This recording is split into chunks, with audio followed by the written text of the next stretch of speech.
Tim. You're on the Ken Coleman Show. Hi, Ken. Thanks for having me. You bet. How can I help? Well, I was listening to your May 11th podcast, and I get the feeling my boss is very much a nanny rather than a leader. Uh-oh. Yep. Oh, boy. Give me an example of something that the nanny has done recently. I got to know. Oh, sure. I mean, it's stuff like, why did you take 5 minutes on this case and 6 minutes on that one? Oh, that's important to know. I, for one, think the audience would like to know what you did with that 60 seconds. Are you serious? How are they Yeah. How is that leader tracking you to that level? It's built into the tools we use. They have those metrics ready to hand, and that's how he spends his Monday, is going through and reading all these statistics. And I must know. And then getting back what to was us. your answer as to why you spent 6 minutes on one case and 5 on the other? This is riveting.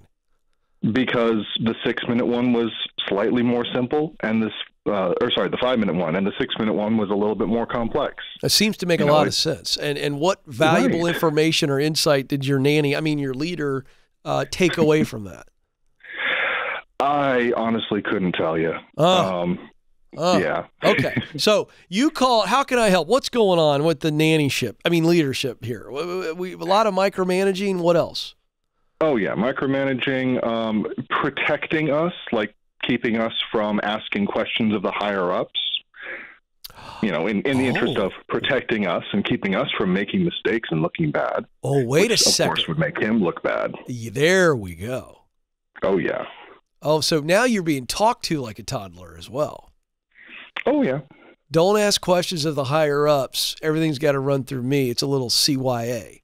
Cover your beep, right? That's what's going on there. Okay. Oh, how can I help you? Well, my root question is, how do I deal with that beyond getting a new job? Because I like my job a lot. I would not mind staying here for the next several years. Interesting. Okay, so let's just then, you know what this comes down to? This comes down to you being able to manage the emotions that this leader, I keep saying that, is creating for you. So let's just get real gut level honest to see if we can do it. What are the most negative? Give me the emotions. You get to pick your own words. I'd like you to try to pick one word to describe the emotions that are negative that your leader is creating for you. Yeah. I don't know. Is mistrust an emotion? Because it definitely feels that way. Frustration. There we go. There's one. Frustration. What else? Lack of mistrust is it doesn't have to be an emotion, but this is a real factor. You don't trust your your leader. Right, because he doesn't trust us. Interesting how that works. You know what? Right. We talk about this. I'm going to actually turn this on you. I want you in your words to describe how when someone doesn't trust you, you don't trust them. How has that begun to happen for you with your leader? In part, it also stems from his behavior. He has a history of not stepping up for us. He's always protecting his bleep. Yeah. Which, makes me not want to do that part of the job. I don't want to have to protect him on his behalf. Yeah. So there's where the trust is eroded. So give me any other, like, this is like, let's switch to therapy. Any other undiscussed emotion or feeling you have towards this leader that you haven't shared? Yeah. A sense of burnout or lack of purpose. Investment, lack of investment. That's it, because you really like your job a lot. Yeah. But you don't want to invest your best because you feel like it's almost in some ways only for you. It's not recognized or rewarded. Am I about right? Yeah, he's actually praised me for being in the middle of the pack in terms of statistics. I'm not sure I can compute that. I'm not even trying to be a smart aleck. He praised you for middle of the pack performance? Yeah, exactly. For not being, super slow, but also not being super fast. Why does he want it? Why does he want you to not be super fast? I get the feeling his ideal worker is a robot or a clone, someone who does the same job the same way with the same amount of time every time, so that he has less work to do. Okay.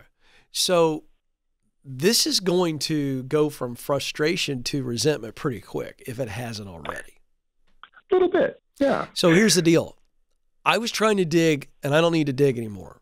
I mean, a couple of scoops below the surface, you can't stay here for multiple years. I just don't think it's possible with that person in leadership.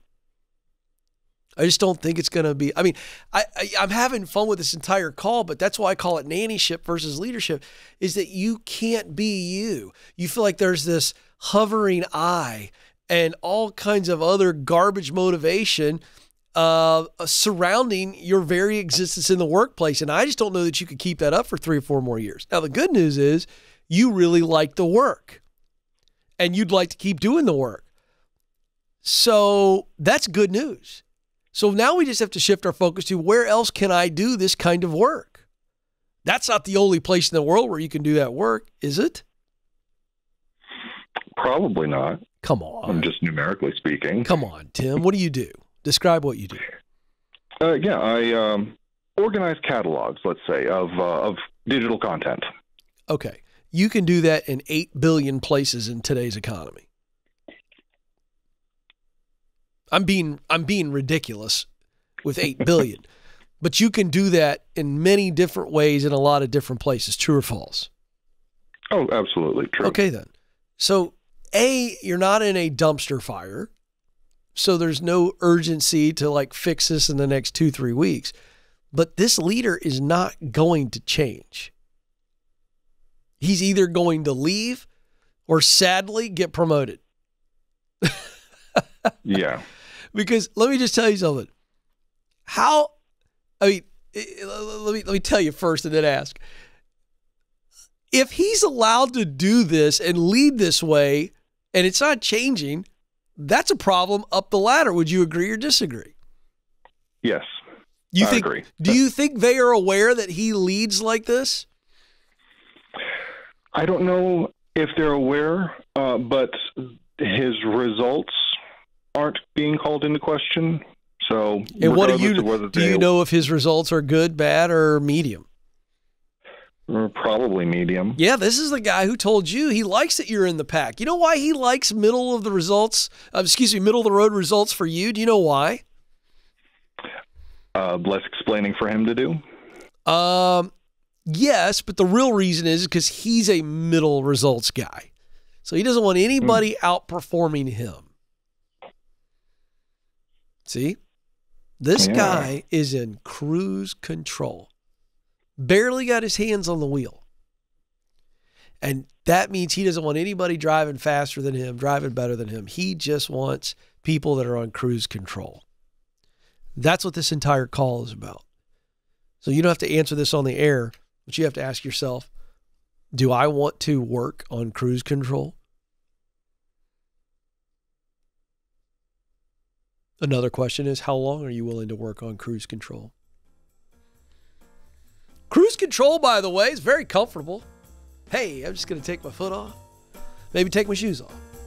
Maybe give myself a foot rub as I cruise down the far right-hand lane at 55 miles an hour.